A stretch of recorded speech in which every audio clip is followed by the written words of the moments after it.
Egcinene seyibuJesu wamnika yonke into. Wasithatha noJesu nakho konke. Wathatha noJesu nakho nguphi uJesu. So ngamanye amagama uJesu une package of life. Amen. uJesu nakho konke. Konke nakho. Ngoba konke kubekwe kuye. Again. Mayekho ngayababa ngaphandle kwami. Awukwazi ukushiya uJesu nje ucela izinto kuNkulunkulu. Because uzokhomba back uJesu. Ngoba azikho kuye wasinika wasipha uJesu. Funda incwadi eBhayibheli chapter 3. Encwadini kaJohane verse 35. Noma 36. Masabeni masinyanga sabo.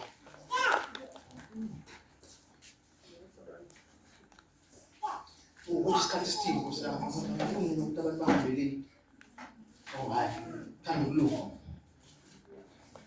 Funda singaze siphole. 3 verse 35. Uyise uyayithanda indodana. Oh, uyise unjani? Bayila, bayinikela ngayo. Beyithanda. Beyiveluisha. Amen.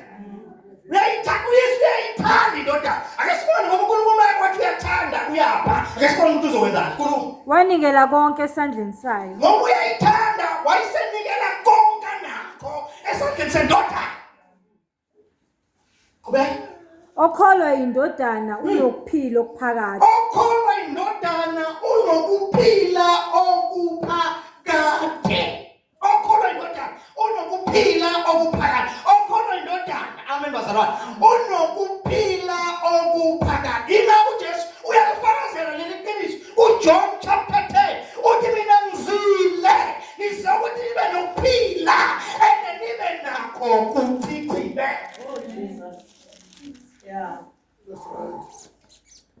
Lala bazalwane makhulunywa ngokuphila okuphakade.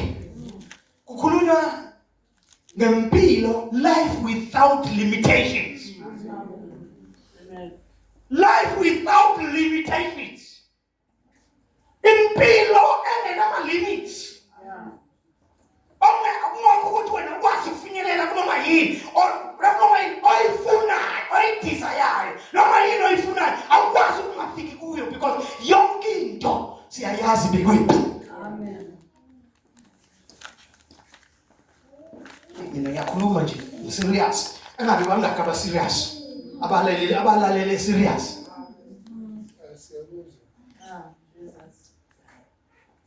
Amen. Malibonga igama lenkosi. Amen. Bazalwane makhulunywa ngokuphila okuphakade la akukhulunywa nje kuphela ngizwe kahle akukhulunywa nje kuphela ngotamtararate wempilo oyiphila ungafi. Amen. Kodwa makhulunywa nayo ilapho leyo mpilo and le mpilo awuyiqali ezulwini awuyiqali mhla ufa bese ungena ophilo lophakathi. No, the day wamukela uJesu njengenkosi nomsindisi. Yingakho iBhayibheli lithi masifa sifi siyalala. Size njani? Siyalala. But do you believe it? Do you believe ukuthi wena awufi uyalala? Ngoba abakuKristu bayalala basazovuswa. Ungasibona bodwa bonke abantu abalele emhlabathini basazovuswa. Umehluko ukuthi wena mawuvuka uzovukelaphi ngoba akekho umuntu ofashabalala. Uyakholwa awushabalali mawufa. Wonke umuntu kudala ukuthi abe nephakade. Umehluko ukuthi mawuvuka iphakade lakho uzophila.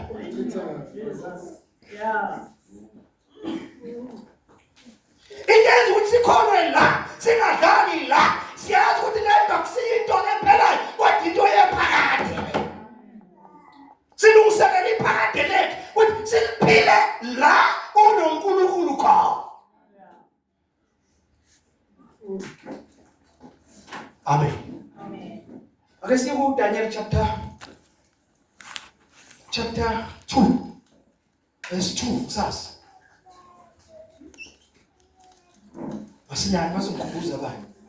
Lethi lapho bonke abalala emhlabathini basazovuka. Bazokwenzani? Bazovuka. Ngithi balindile nje bazovuka. Bese kuthi kube yilo naloyo avukele lapha sebenzele khona. Angazi noma yiyo le ngikuthayo kodwa likhona ivesi elinjalo. Awuze masinyane sisheshe sibone ukuthi Daniel chapter 2 verse 2. Yabo nje mthetho Daniel chapter 2 verse 2. I-address le. Awusafuna ukungena zonke i-tract. I-address usitholile. Address wathi wathola uDaniel sewuyazi i-address ukuthi room number bani, house number bani. Amen. Waza phela. Yayisiyaleza inkosi ukuba phizwe izandla. Ubani 12 ba? Kaka bafunda la eBhayibheli.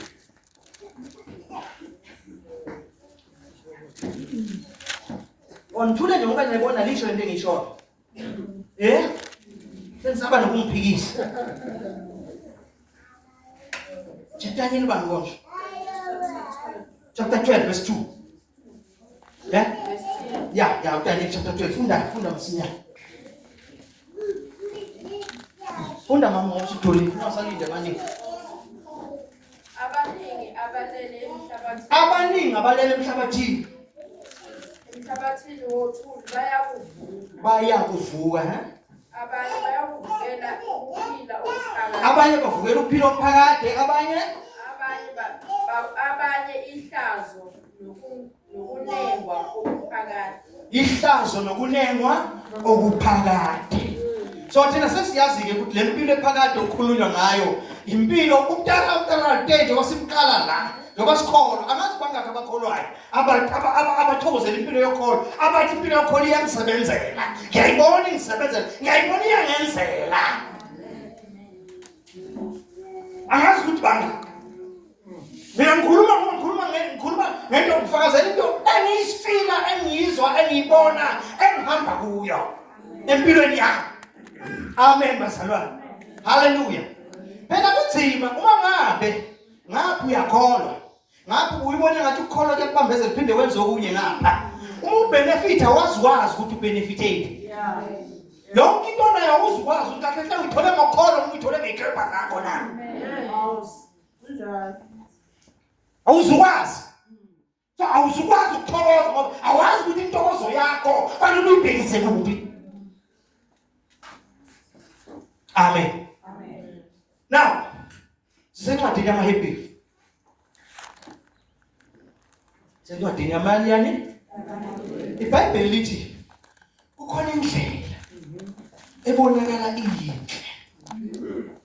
Kodwa isiphetho sayo ukufa. Amen. Hallelujah. Kukhona indlela iyinhle kodwa isiphetho sayo ukufa. Njengoba sifika la encwadini yamaHebheru sifika abantu abathola indlela entsha bebenendlela yabo. Nathi ivangeli lisifica seyindleleni zethu. Lisifica kunendlela esiphila ngazo. Lisifica kunendlela esikholwa ngayo. Lisifica kunendlela esi-embraceayo, esiyivikelayo, esi-adorayo, esiyithanda kabi. Amen. Amen. But ivangeli liza ukuzosikhulula ngoba usathanda usibophile kulezi indlela zethu. Amen. Liza ukuzosikhulula. No wonder abantu beyidefenda kangaka lendlela zabo because abazi ukuthi kunendlela uNkulunkulu ayimisele abantu bonke. Indlela yeqiniso, indlela yensindiso. Elithi kaNkulunkulu kuhle kuyabongeka emehlweni kaNkulunkulu ukuthi abantu bonke basindiswe bafinyelele kwazini iqiniso. Amen. Amen. Bafinyelele kwazini iqiniso. Ukusindiswa nje kufinyelela ekwazini ini? uNkulunkulu ufuna ukuthi silazi iqiniso. Mase silazi iqiniso, sihambe eqinisweni. Ufuna ukuthi sihambe kuphi? Sihambe eqinisweni. Noma ufuna sihambe ngendlela yeqiniso. Sihambe eqinisweni, neze bazalwane. Amen. Mase lazi ufuna ukuthi siphile ngalo, sihambe ngalo. Amen. Hallelujah. Le ndlela itholakala ezwini. Ngoba izwi kaNkulunkulu kufungiwe ngalo. Ngeke lijike ngeke liguquke kufungiwe kwafunga omdala wethu. Kwafunga omdala wethu. No Jesu no uyena oyindlela abembazalwana. Oyena oyindlela okumele sihambe ngayo. Uyasho nini uzifunga yena ngoba yena uyizwi uthi ngiqinisile. Ngoba ngekho nomvuzo. Uthi ngiqinisile. Amen. Hallelujah.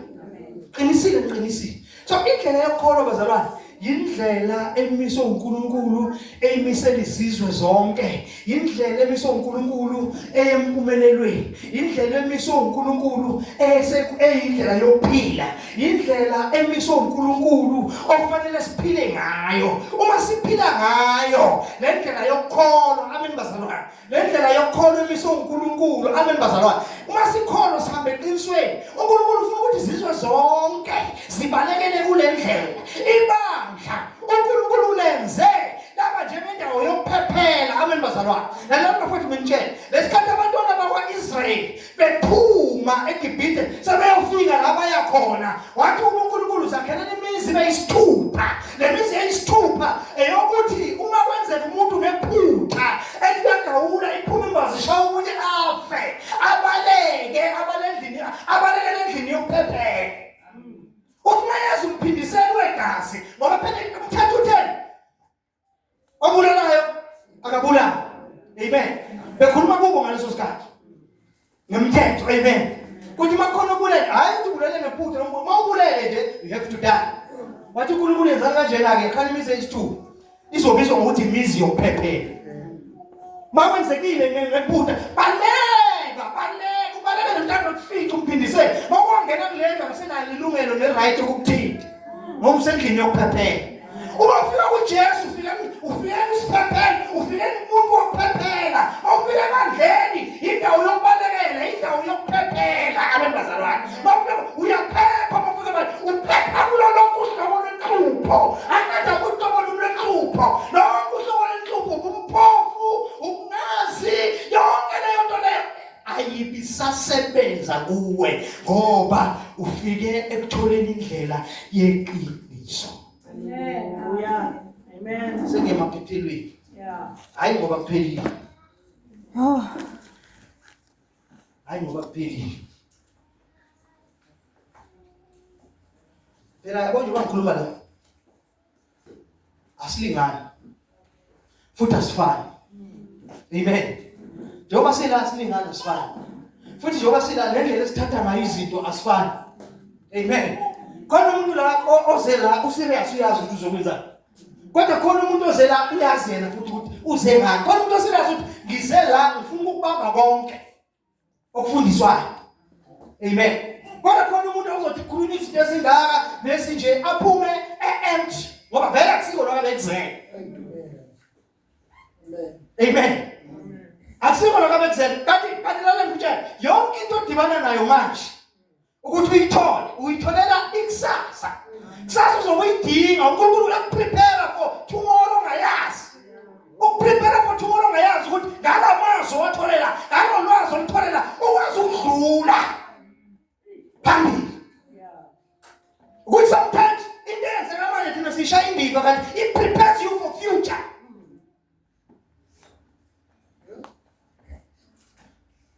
Okusemuva ngeke kusakulungisa. Kodwa manje ula ubheka indlela yaphambili. Amen. Asiyele incwadi kaJohn ngoba John not ngoba John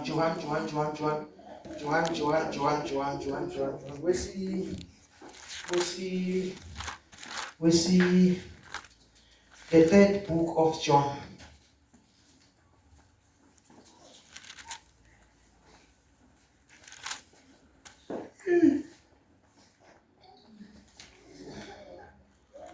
Incwadi yesithathu kaJohane.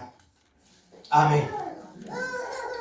Omunye uzovula incwadi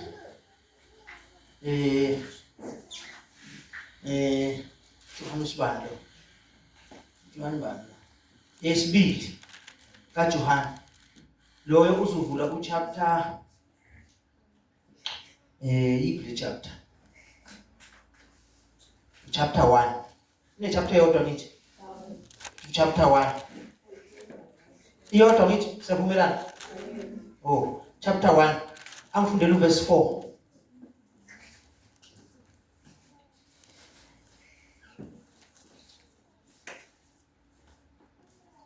Verse 4. Ushuta nithola. Eyesibili. Eyesibili. Usibili. Okay. Yeah. Ngithokozile kakhulu ngokuba abantwana bakho ngifumene abahamba eqinisweni njengalokho samkele umyalo kubaba. Awufundele isingisi mafiyana. I have no greater joy than to hear that my children are walking in the truth. Wesithathu. Wesithathu Lord. Lo ngifuna lesibili. Ngiyaya lesithathu. Ngikhulule yodwa le. Yes. Lesibili. Ngophela liphethe lokho buyele emuva. Eyithola. Awuyitholi. Verse 4.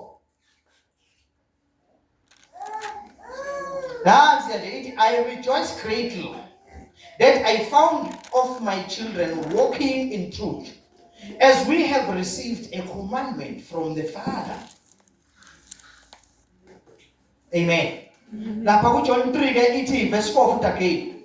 Ithi khona, I have no greater joy. I have no greater joy